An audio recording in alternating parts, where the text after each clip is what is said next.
The savings really started when we had our first child. I was in college working a part-time job, and my husband and I really wanted to start a savings account, but didn't know where to start. But I always remember my mom's advice when I was younger: just start small. Like, it doesn't have to be a huge amount.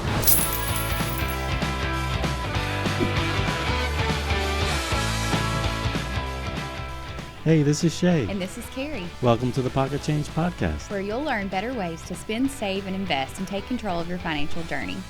So, Carrie, this is one of those better ways to save on the podcast today, because you and I both have two boys. Yes, I've got boys, you've got boys. How are we going to afford car insurance for these boys? You're closer to that than me, but it's important that we think about saving for our kids, because there's a lot of expenses that come with having children. That's right. And our guest today is going to tell us all about how to do that. Yeah, she's done it. She's got multiple kids, and she's been saving for them for their future. So I'm excited to chat with her. Great tips. I can't wait.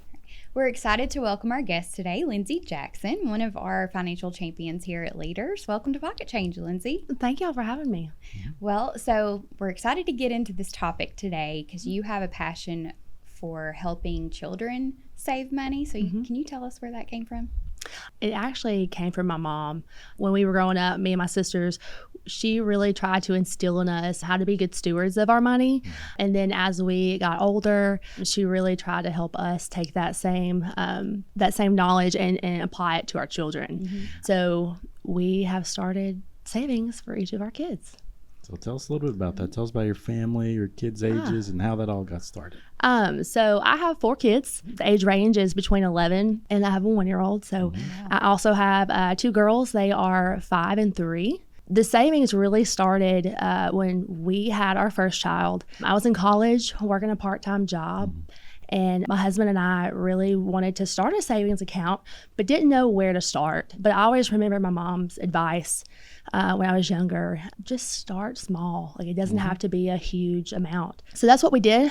We ultimately started about $10 a week and then just kept that moving. And then we did that with each of our kids as we added to the family. Yeah. Well, it adds up. And I think you're right.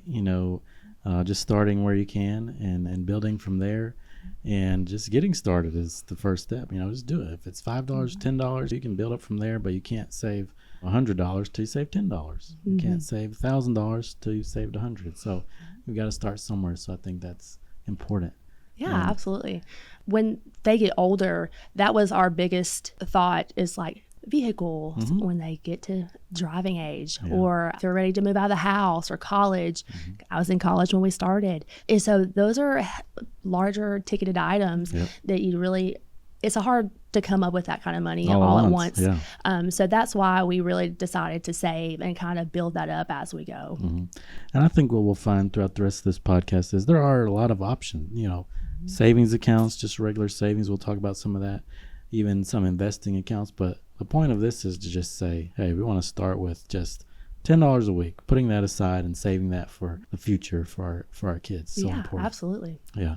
And so also at Leaders, you work in our outbound sales team. And so you're able to talk to a lot of different members and different scenarios each day. So what are some things you tell them about the importance of saving?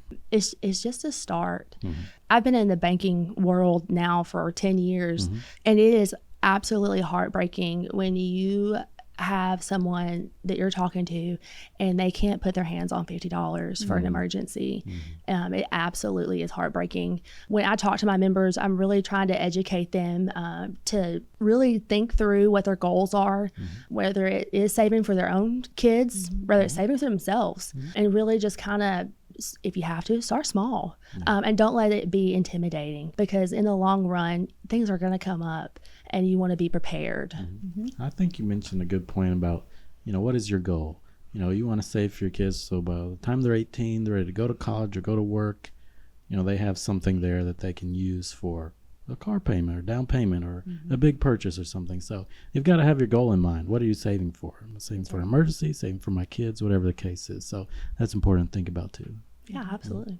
Yeah, I also think it's good because I have 2 boys who I'm trying to encourage to save as well. And I'm trying to teach them to save 10% of, their birthday money or their Christmas money, so they get in the habit of saving that 10%. So that's kind of hard to explain. But going further into this, how do you balance saving for an emergency and for your children's savings? I actually take for my kids out of my money. So when I get paid, it automatically is set up to come out of my account.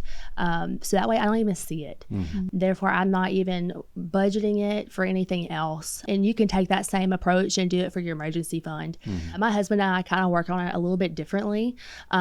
We have found that it works best for us. We will, of course, those funds will go to our kids' accounts, and then we'll look at our budget. We look at our tithing for our church, and then we look at what our bills are going to be, and then we kind of go from there and then see what we need to save and for what the purpose is. Right.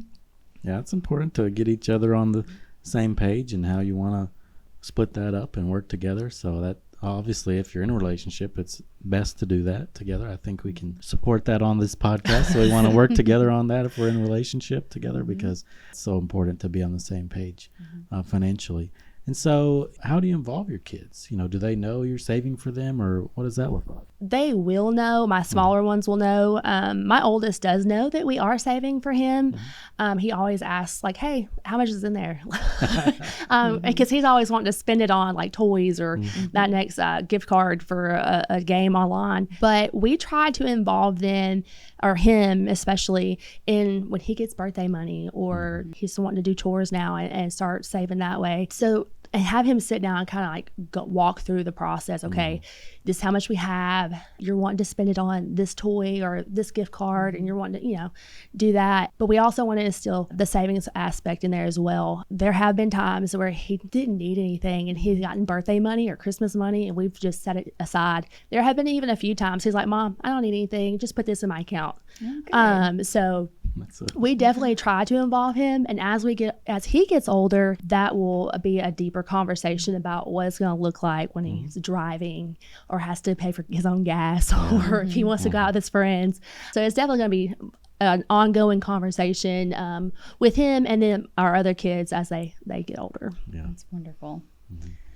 So what accounts would you recommend that parents should use to save money for their kids? Do you have any special accounts that you use? Yeah, I have always been with Leaders before I actually worked at Leaders. I've always found Leaders to be awesome when it comes to family and helping you with your own personal financial goals.